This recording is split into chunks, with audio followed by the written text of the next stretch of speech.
Good morning, good afternoon, good evening, and welcome again to Dr. Mizan Coaching. I am Dr. Mizan. And does anyone else feel eerily tired ever since daylight saving time ended? I realize that, with daylight saving time in the spring and then when it ends in the fall, it takes me about a month or so to really like reacclimate. So let's talk about that. So, number one, what the heck is daylight saving time? We have some audience members who are not in the US, Europe, Australia. And that's actually something of note. Daylight saving time is not some universal global thing. Most countries in the world don't do daylight saving time. And there are actually some regions of North America that actually forego it as well. So it's not even a fully American thing, you can say. So let's talk about daylight saving time. And because I'm a medical doctor, let's talk about the the adverse effects that it has on all of us. Please like, subscribe, share our channel. We're still a blossoming brand new YouTube channel, and your support means everything. Thank you so much. All right. So, just looking at Wikipedia, let's do some learning about daylight saving time. So, daylight saving time, DST, also referred to as daylight savings time, daylight time, or summertime in the UK and the EU, is the practice of advancing clocks to make better use of the longer daylight available during summer, so that darkness falls at a later clock time. The typical implementation of daylight saving time is to set clocks forward by 1 hour in the spring or late winter and to set clocks back by an hour to standard time in the autumn or fall in North American English, hence the mnemonic spring forward and fall backward. And that's what I learned in elementary school back in the day. Daylight saving time is not usually observed near the equator, where sunrise and sunset times do not vary enough to justify it. Conversely, it is often not observed in places at high latitudes where a 1 hour clock shift would provide little benefit because of the wide variations in sunrise and sunset times. Consequently, only 34% of the world uses DST, of the world's countries uses daylight saving time. Some countries observe it only in some regions. In Canada, Yukon, most of Saskatchewan, as well as parts of Nunavut, Ontario, British Columbia, and Quebec, do not observe daylight saving time. In addition, it is observed by 4 Australian states and 1 territory, and in the United States, it is observed by all states except for Hawaii and Arizona. Within the latter, however, the Navajo Nation does observe it. So, very fascinating, right?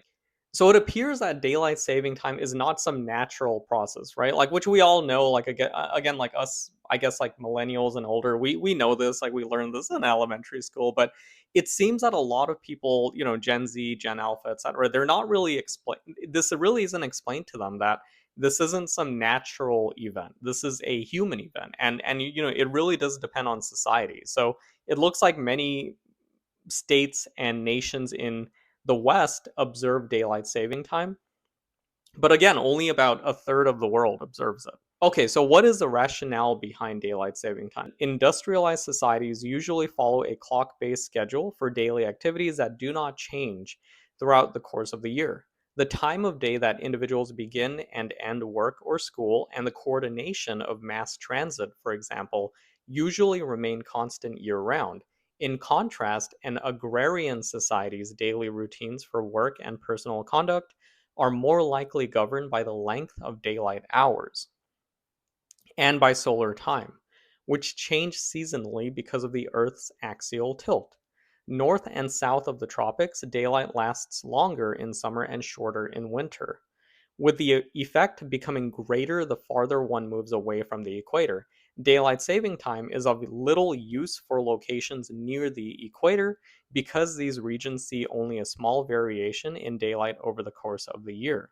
After synchronously resetting all clocks in a region to 1 hour ahead of standard time in spring in anticipation of longer daylight hours, individuals following a clock based schedule will be awakened an hour earlier in the solar day than they would have otherwise.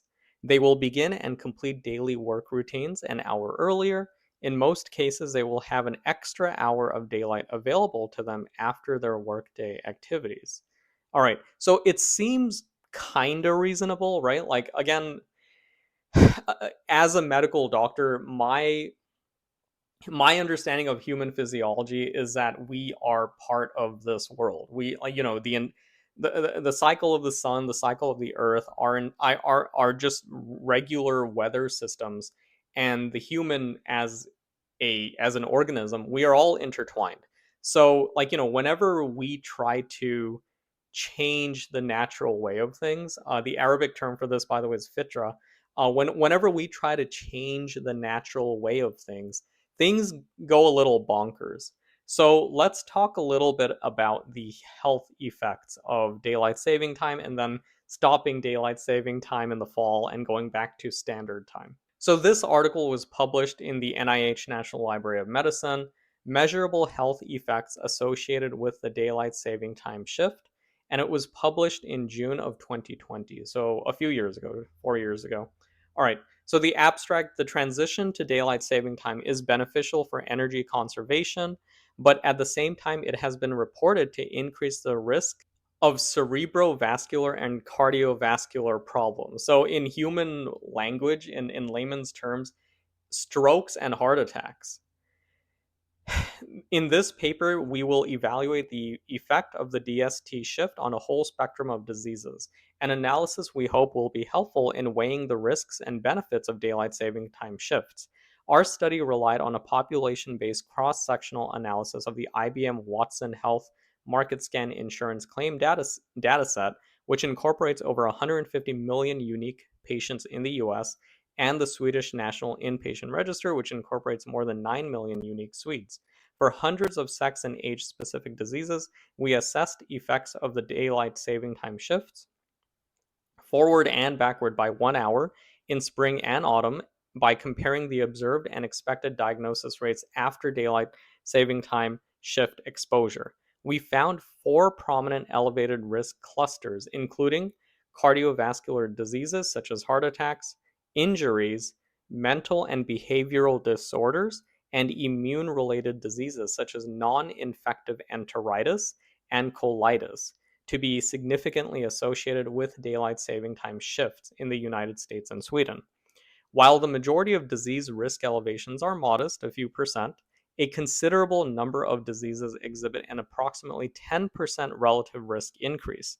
We estimate that each spring, daylight saving time shift is associated with negative health effects, with 150,000 incidences in the United States and 880,000 globally. That's almost a million injuries or deaths or accidents happening every year because of daylight saving time.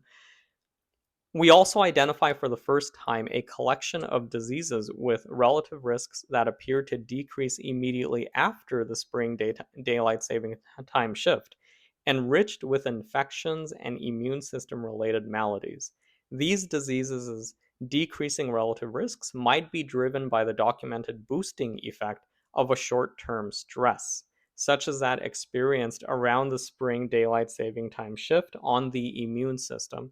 Over a quarter of the world population is subjected to the daylight saving time shift twice a year, which disrupts both human work and rest schedules and possibly the body's biological clock. It absolutely does. Like, we have something called the circadian rhythm. It's part of it is controlled by the pituitary gland. The release of melatonin, and it's also connected to serotonin levels in the brain. So what else is connected to serotonin? SSRIs, right? So antidepressants work by basically increasing the baseline level of available serotonin. So all of this makes sense, and we'll talk about it a little bit more once I'm done with this with reading this paper. Several clinical studies have reported an increased risk of cerebrovascular and cardiovascular problems with daylight saving time shifts, but little is known about other potential health effects. The daylight saving time shift represents a natural exposure experiment which allows us the unique opportunity of linking health outcomes to an external statewide event in the US and Sweden. This is exactly what I was saying. This isn't a normal biological thing that we do twice a year. This is some societal governmental thing that we implement. We performed a comprehensive phenome-wide screening of the putative health effects of the daylight saving time shift by analyzing two independent country scale health datasets and found both adverse and protective associations with daylight saving time shifts in several clusters of conditions. We successfully verified previously reported associations, such as heart diseases and injuries, and identified new signals, for example, immune related conditions. We suggest that the ramifications of daylight saving time shifts should be acknowledged and further tested. Absolutely. So, the second article is quite short. It's entitled Adverse Effects of Daylight Saving Time on Adolescent Sleep and Vigilance. So, again, like, when you're a teenager, when you're in high school, sleep is of the utmost importance. Especially in the United States, especially in countries like China, where the high school, or what other countries call secondary school, all we do really is go to class, study, do homework, prepare for AP exams, right? Prepare for college prep exams, prepare for college. So it's a very critical moment in a human's academic and educational life. All right, so this paper basically found the early March daylight saving time onset adversely affected sleep and vigilance in high school students, resulting in increased daytime sleepiness. Larger scale evaluations of sleep impairments related to DST are needed to further quantify this problem in the population. If confirmed, measures to attenuate sleep loss if confirmed, measures to attenuate sleep loss post daylight saving time should be implemented. So basically these researchers are saying that, look, like, this is 100% negatively affecting teenagers, 100%. Um and we really need to do something about it, like either as like government entities, or just really as schools. Like, schools, maybe they can push. I know that, like, ever since I left, the meme is like, once you leave something, things get better, right? So I do know that currently, I think, like, a few years back, like, schools actually change the start time of classes. And if you have children, if you are in high school, please leave a comment below just to confirm this, because I did hear about this from, like, just on Reddit and just different YouTube videos. But I think that's an excellent fix. Like, instead of making kids wake up at the regular hour, if you're shifting the clock, then you should also shift when school begins by an hour, right? Either forward or backward. But yeah, please leave a comment below if that's actually the case. And the final paper that we have for you guys in this video today is entitled Daylight Saving Time and Mortality, Proceed with Caution. So not a very welcoming title, right? Like, it's kind of worrisome. The spring saving time to daylight saving time transition is associated with increases in the most common causes of death, heart attacks, and strokes. In addition, there are long-term adverse health effects due to disturbances in sleep and circadian rhythm misalignment throughout daylight saving time that are independent of any short-term transition effects. Introducing daylight saving time is equivalent to making people live according to the local clock of one time zone further east. For example, Chicago residents must live on Boston time.